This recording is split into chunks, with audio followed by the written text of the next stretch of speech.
Hello guys, আমি আজকে ভিয়েতনামের ফার্স্ট ব্লগ আপলোড করছি। কলকাতা থেকে হ্যানয় ডিরেক্ট ফ্লাইট ছিল আমাদের সন্ধ্যাবেলার দিকে। প্রায় এটা 3 থেকে 3.5 ঘন্টার জার্নি একটা।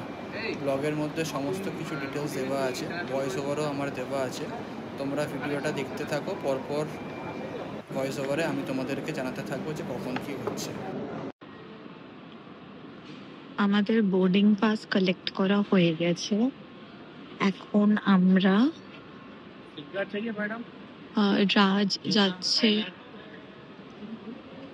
রাজ এখন যাচ্ছে সিম কার্ড নিতে। আমিও গুটি গুটি পায়ে এগোচ্ছি, ভাবছি কি কিনবো, কি খাবো, কি করব।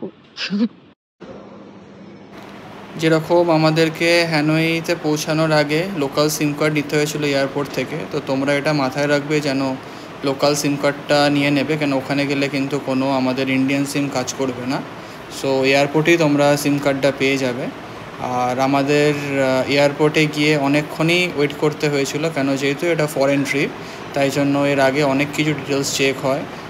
তোমার আইডি চেক হবে, তোমার পাসপোর্ট চেক হবে, তাই মিনিমাম 3 আওয়ার্স অফ টাইম নিয়ে তোমরা ওখানে গিয়ে ওয়েট করবে।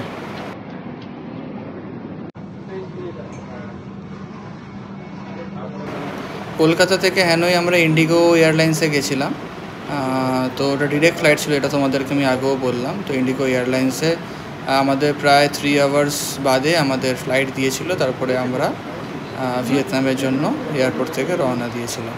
ফাইনালি পৌঁছে গেছি ভিয়েতনাম এয়ারপোর্ট। রাত্রি 2:30 বাজে, লাগেজের জন্য ওয়েট করছি। রাজ গেছে কিছু খাবার সন্ধান করতে, এখানে কি অ্যাভেলেবল, কারণ বাইরে মোস্ট প্রবাবলি আমরা কিছু পাবো না।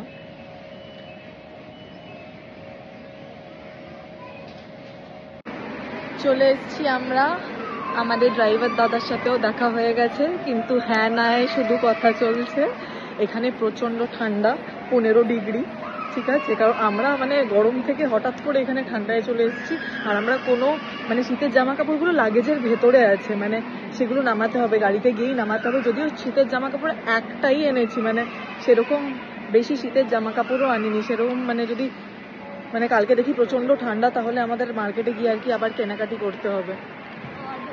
রাজ, হ্যালো। রাজ খুব ব্যস্ত, কারণ পুরো দায়িত্বটাই ও নিয়ে নিয়েছে। আমাদের ড্রাইভার দাদা আমাদের গাড়ি এখন আমরা হোটেলে ড্রপ করবে।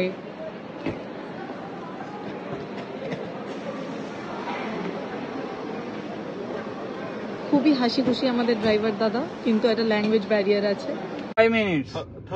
একটা জিনিস বললেই নয়, ভিয়েতনামে পৌঁছানোর পর মানে হ্যানয়তে পৌঁছানোর পর টেম্পারেচারটা যেরকম চিরশ্রী বললো খুব ঠান্ডা থাকে।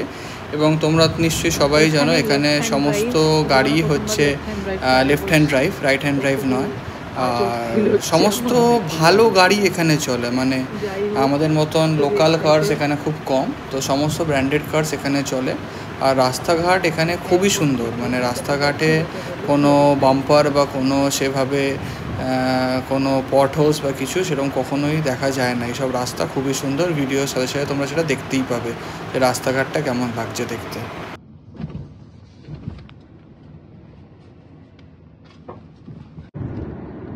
আমরা ট্রান্সলেটার ইউজ করে কিছু কনভারসেশন করেছি। এই সময় কোনো রেস্টুরেন্টস খোলা নেই এখানে, বাট কনভিনিয়েন্স স্টোরে কিছু খাবার পাওয়া যেতে পারে, যেটা আমাদের হোটেল থেকে একদমই মানে 2 মিনিট কিংবা 5 মিনিটের আর কি ডিস্টেন্সে। হোপফুলি এখানে রাস্তাঘাট খুবই পরিষ্কার এবং ওয়েল মেনটেইনড। হোপফুলি আমরা হোটেলে গিয়ে, রাজ তো কিছুই খাইনি প্লেনেও সেভাবে, আমি নুডলস খেয়েছি, পোট্যাটো স্টিক্স খেয়েছি, হট চকলেট খেয়েছি, অনেক কিছু, মানে আমি লাউঞ্জেও খেয়েছি, প্লেনেও খেয়েছি। রাজ সেভাবে কিছুই খাইনি, so he is really hungry. তো দেখি ও কি বলে, কনভিনিয়েন্স স্টোরে যেতে চায় কিনা, তাহলে আমরা ওখান থেকে কিছু একটা কিনে খেয়ে নেব। কি রাজ? একদম একদম, খিদে তো পেয়েছি রাতের বেলা, দেখা যাক কি করা যায় আগে হোটেলে পৌঁছে। আমরা সেফটির ব্যাপারেও ড্রাইভার দাদাকে জিজ্ঞেস করে নিয়েছি, যেটা গুগল ট্রান্সলেটরের মাধ্যমে বলে দিয়েছে হ্যানয় সিটিতে আমাদের rights like well protected and it is like very safe. Excellent রাস্তাঘাট। Xem Việt Nam. Okay. Việt Nam hả? Cái gì hả? ওকে সব মানে ভিয়েতনামেও হ্যাঁ বলে, আমরাও হ্যাঁ হ্যাঁ বলি ইন্ডিয়াতে। ওকে ওকে, হ্যাঁ হ্যাঁ হ্যাঁ হ্যাঁ হ্যাঁ বড় হ্যাঁ। এটা কিছু একটা ব্রিজ নাম বললো, কিন্তু নামটা ইয়াতান bridge. This is beautiful. yes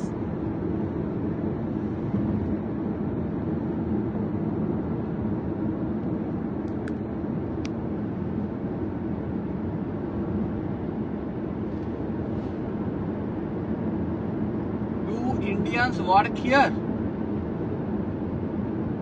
People from India work here? Okay, let me translate, okay? chale how easy is right You check on Google Maps and you will see. Okay.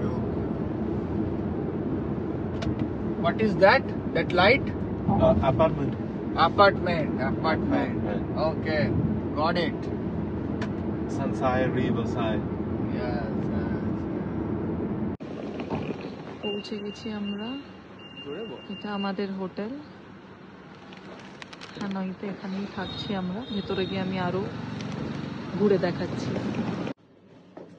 আমরা এই just আমাদের রুমে ঢুকছি। রুমে fan বলে কোনো বস্তু নেই।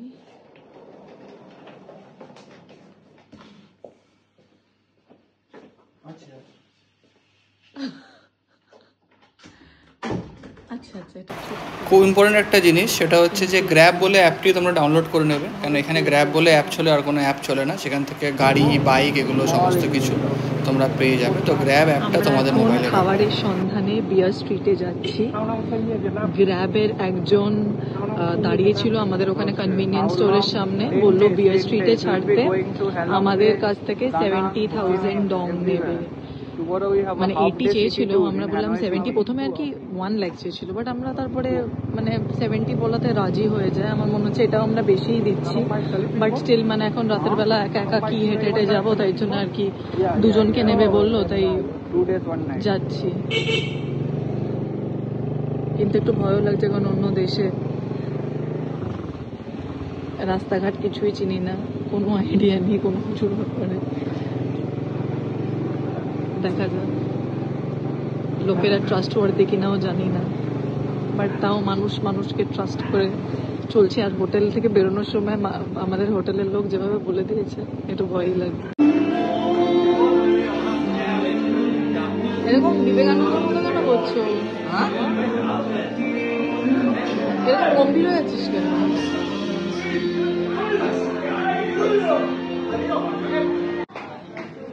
এটা আমরা খাচ্ছি হচ্ছে বানমি, জানি না এখানে প্রোনাউন্সিয়েশন অ্যাকচুয়ালি, বাট এটা আমার খুব একটা ভালো লাগেনি। আরও অন্য জায়গা থেকেও ট্রাই করতে হবে যে কীরকম। এখানে ব্রেডটা আমার খুব একটা ভালো লাগলো না। যাই হোক,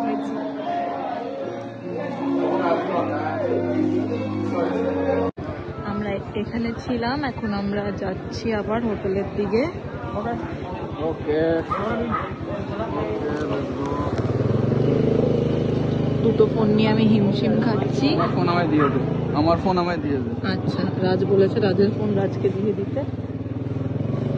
আমরা এখন আবার হোটেলের দিকে রওনা হচ্ছি।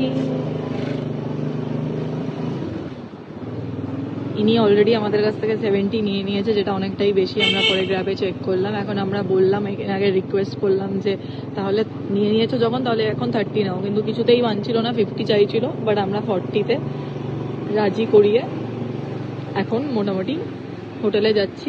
কাল থেকে আগে আমরা গ্র্যাবে চেক করে নেবো। আর সবাই আপনারা আসলেও গ্র্যাবে আগে চেক করে নেবেন। তখন আমাদের গ্র্যাবটা কাজ করছিল না সামহাউ, তাই জন্য আমরা চেক করতে পারিনি।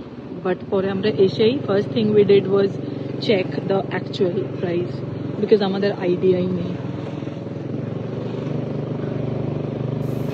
হ্যাঁ, আরেকটা কথা হচ্ছে এখানে কিন্তু তোমরা দরদাম ভালো করে করবে, কারণ এখানে গাড়ি বাইক যাই চলুক না কেন, এখানে দরদাম করতে হয়, কারণ ওরা ভুলভাল দাম বলতে থাকে।